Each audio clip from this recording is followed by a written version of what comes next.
What's up everyone, Master Fox here today. It looks like we had a ton of different card leaks from Shining Victories today, including every single Kozmo card that's coming out of Shining Victories, I believe. So let's just take a look at these cards and talk about them. First up, we have Kozmo Dark Planet, which is the big card that I guess everyone was thinking about and talking about. And for the most part, I think it kind of aligns with what I was predicting. It's the big level 10 monster of the Kozmo archetype. It's a Nomi card as I expected, level 10 with 4,000 attack and 4,000 defense. So it has massive attack, but a big butt as well. So it can wall off certain threats too. Its main effect is that it can banish a Kozmo monster from your graveyard to negate a spell card. So it's essentially Dark Eclipser, but for spells. Now, what do I think about this card? I think the effect is very, very strong. Being able to negate spells is one of the most powerful effects in the entire game. Just look at cards like Imperial Order and anything that can negate spells. It's because spells are kind of the card that glues together decks, and it's in a way essential, whereas monster effects are essential, but they can be disrupted and it's not as devastating to your deck. Just look at decks like Monarchs and things like that, where disrupting a single spell card could spell doom for them. An additional advantage of Kozmo Dark Planet, though, is that it can't be Storm Forth because you could just negate the Storm Forth. So it's immune to that, which is very, very nice, which is also very, very helpful in the Monarch matchup. Now, what do I think about the summoning conditions? I think the summoning conditions for this card is very hefty, and overall, I don't think Kozmos will run this in the main deck, and if even they chose to run it, they would probably only choose to run it in the side deck and probably side it in against Monarchs. Maybe Pendulums just to negate the Pendulum spells, but I don't really think so. This card is kind of like a unwieldy giant axe. It's very, very powerful, but it's hard to use because its cost is so high. If you're summoning this card first turn, you better be able to win the game very soon, or else you're not going to have the resources to keep up with your opponent. Additionally, it doesn't float as well as the other Kozmo ships because it floats in the same way that Dark Eclipser floats. Overall, I don't see this being run at all or very competitively viable. Next up, we have a new pilot. We have our Cowardly Lion from Wizard of Oz, fused with Chewbacca. So this card is a new pilot, and it offers a pretty simple effect. It allows you to return 3 banished Kozmo monsters to the graveyard and then inflict 500 damage to your opponent. The burn damage isn't really relevant here. It could end a game, but that's not what you're getting at. What this card does is basically it allows you to recycle your resources for cards like Dark Eclipser as well as the Dark Planet, which we mentioned before. It allows you to return those resources to the graveyard to use again to negate effects. The Lion isn't that great, although it has combo potential in the deck. I don't know if people would run this. There might be a way to run possibly a Dark Planet Turbo deck where you're using Tin Can to fill up the graveyard, and then you're using Dark Planet to negate their spell cards, and then you use this card, the Lion, to return your resources to the graveyard and continue the negation train. Although in a dedicated or normal standard Kozmo deck, I can't see people running more than a single copy of this, possibly for utility, but overall I don't see this as a staple in the Kozmo deck either. So out of these just first 2 cards, it looks like we're over 2 in terms of staple new cards for Kozmos. It's not looking too great right now, but the next card, Kozmo Dark Lady, the Darth Vader of the Kozmo deck, is a very, very good card, and I see this card as a staple card at least at 1, probably at 2. Not sure if people would run 3, but that's likely as well. But this card is a level 5 pilot, the only level 5 pilot in the deck, and it allows you to negate monster effects for the payment of 1,000 life points, which is very, very powerful. Now the deck has complete negation of spells, monsters, and traps. Think of this card as a almost Shien but for monster effects. You still have to pay life points, it's not free, but this is an incredibly powerful effect when you think about it.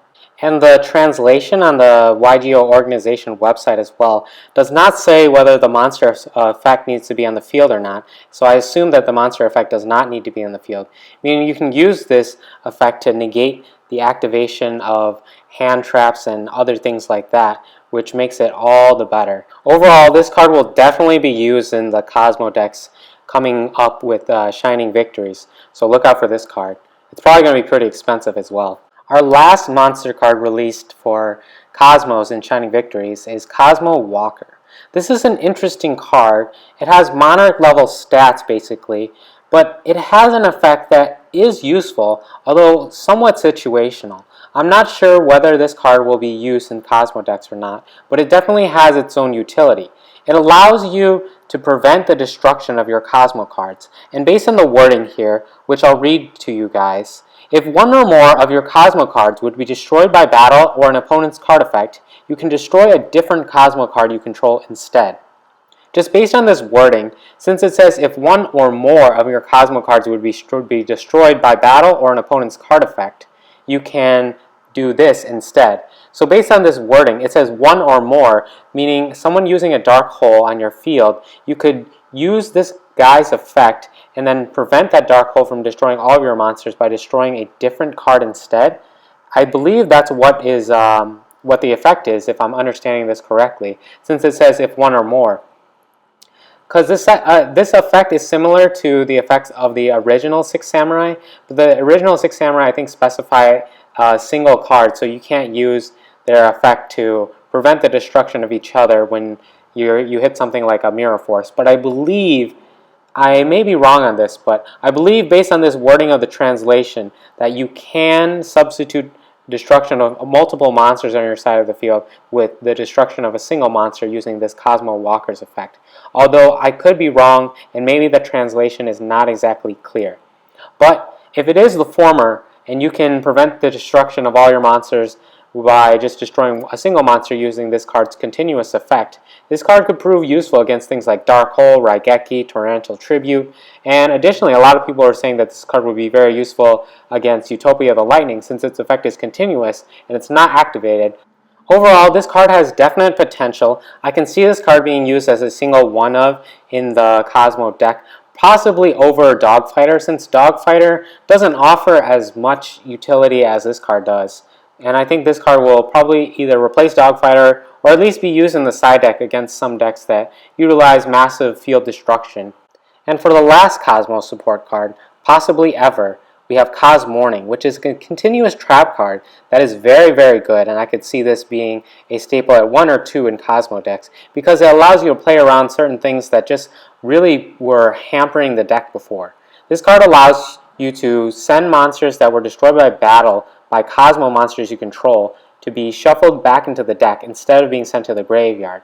And it has an additional effect where you can banish this card from the graveyard, and then this time, the first time you would take battle damage from a battle involving a Kozmo monster you control, you will gain that much life points instead of losing it. That's kind of just icing on the cake. The main meat of the effect is the first effect, where a monster is destroyed by battle by your Kozmo cards will be shuffled back into the deck, which is pretty insane considering the mirror matchup depends a lot on this weird floating. But if you had this card face up, you destroying any monsters your opponent controls would make their ships no longer float, sending them back to be shuffled into the deck. An additional matchup where this card plays into it is against Burning Abyss or PK Fire, because then their Dantes and all their Burning Abyss monsters, if they had them on the field, would be shuffled back into the deck, and they wouldn't be able to get any effects off of that. Granted, any XYZ materials on Dante would still get their effects, but at least you wouldn't have to deal with the recurrence of Dante with Seer and things like that. And an additional matchup where I can see this come up in is in a rogue matchup against Yang Zings. Yang Zings were ironically a nightmare matchup for Kozmos just because it was so hard to power through the endless walls of these Skittles, rainbow-colored worms. And with this card out, you just shuffle everything back into the deck, and Yang Zings would be put to a screeching halt with this card.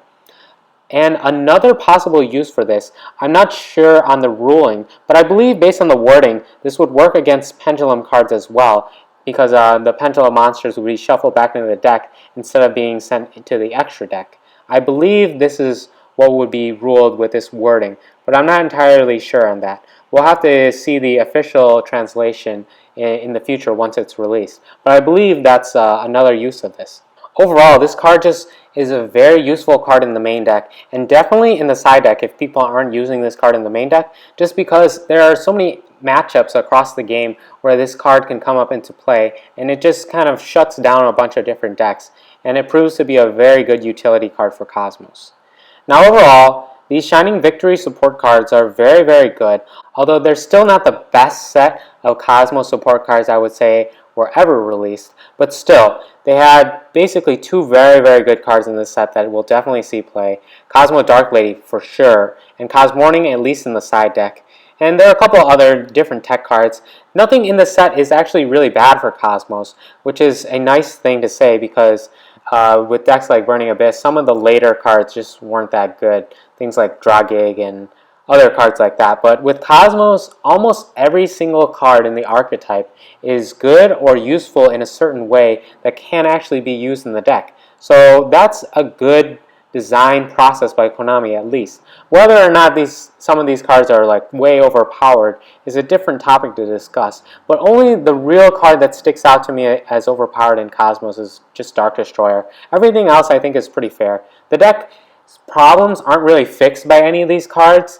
They just allow you to have different build paths. You can build a more control-centered deck, or maybe a sort of Dark Planet Turbo, which is kind of control, but it's more aggressive as well, just because Dark Planet has such massive offensive power.